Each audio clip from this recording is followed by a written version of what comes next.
తీన్మార్ మల్లన్న జర్నలిస్టా, పొలిటీషియనా లేకపోతే విప్లవకారుడా?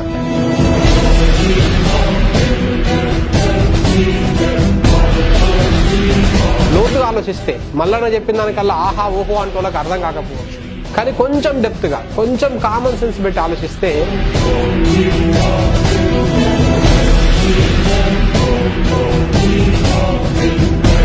అంటే మీడియా చేతిలో ఉంది, మైక్ చేతిలో ఉంది, ఏదైనా మాట్లాడొచ్చా? అలా మాట్లాడితే అది జర్నలిజం అయిపోతుందా? అసలు నువ్వు చేసేది జర్నలిజమేనా? జర్నలిజమా బ్లాక్ మెయిలింగా?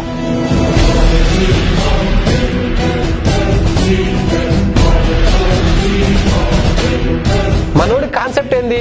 చట్టసభల్లోకి పోవడం. అసలు ఏ అవకాశం వదిలిపెట్టండి చెప్పరు మీరు?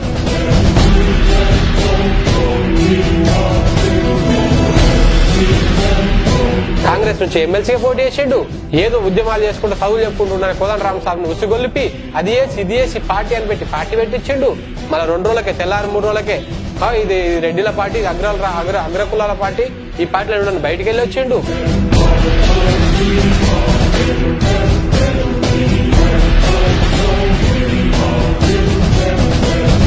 దాని తర్వాత హుజూర్ నగర్ బై ఎలక్షన్స్ వస్తే అయ్యా మీరు సాయ పశలేది, అయ్యా మీరు బాత్రూమ్ అయ్యే పశలేది అని చెప్పేసి ఆ పశలు వసూలు చేసుకున్నాడు. అల్ల పోటీ చేసిండు హుజూర్ నగర్ బై ఎలక్షన్ లా. తర్వాత ఇప్పుడు ఈ పట్టభద్రుల ఎమ్మెల్సీ.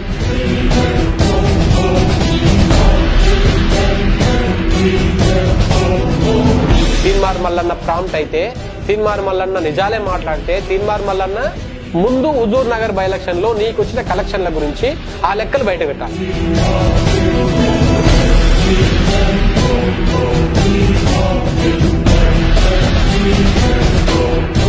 ఆ డబ్బులు తీసుకొచ్చే కదా క్యూన్యూస్ పెట్టింది, ఆ లెక్క చెప్పమని ఫస్ట్. ఆ డబ్బులతో క్యూన్యూస్ పెట్టింది వాస్తవం కదా? అరే ఆఫ్టర్ యూట్యూబ్ ఛానల్ పెడితేనే 4-5 లక్షలు ఖర్చు వస్తుంది. నువ్వు అంత పెద్ద సెటప్ పెట్టబెట్టు పైసలు లేకుండా. నీకు పెట్టిన స్పాన్సర్లు ఎవరు? నీ యజమానులు ఎవరు? నీ ఓనర్లు ఎవరు? అదన్నా చెప్పు. నా వెనక ఆస్తులు లేవు, పాస్తులు లేవు, ఏం లేవు. నాకున్నదల్లా ప్రజాబలమే.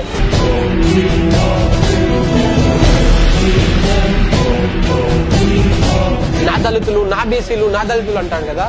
అసలు మనోడి సామాజిక వర్గం ఏంటి తెలుసు?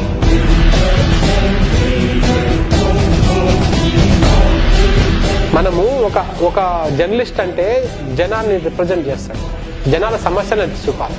కానీ నీ పర్సనల్ గ్రడ్జ్ ఏదైతుందో, నీ పర్సనల్ ఈగో ఏదైతుందో దాన్ని చూపించడం కాదు జర్నలిజం అంటే.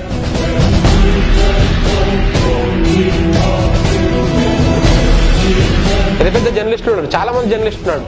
ఇట్లా నీ లెక్క అరే తొరే అని చెప్పేసి మంత్రులని అరే తొరే అని మాట్లాడి, సీఎం స్థాయిలో ఉన్న వాళ్ళని ఏకవచనంతో మాట్లాడి ఇంత చీప్ పబ్లిసిటీ పొందిన వాళ్ళు ఎవరు లేరు.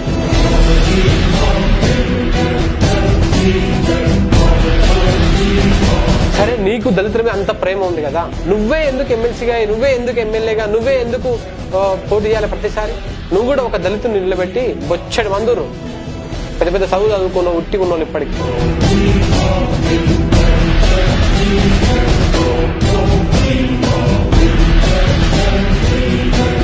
పార్టీలన్నా చెప్పి మోసం చేస్తాయి, కానీ నువ్వు నమ్మించి గొంతు కోస్తున్నావు. చాప కింద నీరు లెక్క వచ్చి నమ్మించి గొంతు కోసి యువతని మోసం చేస్తున్నావు.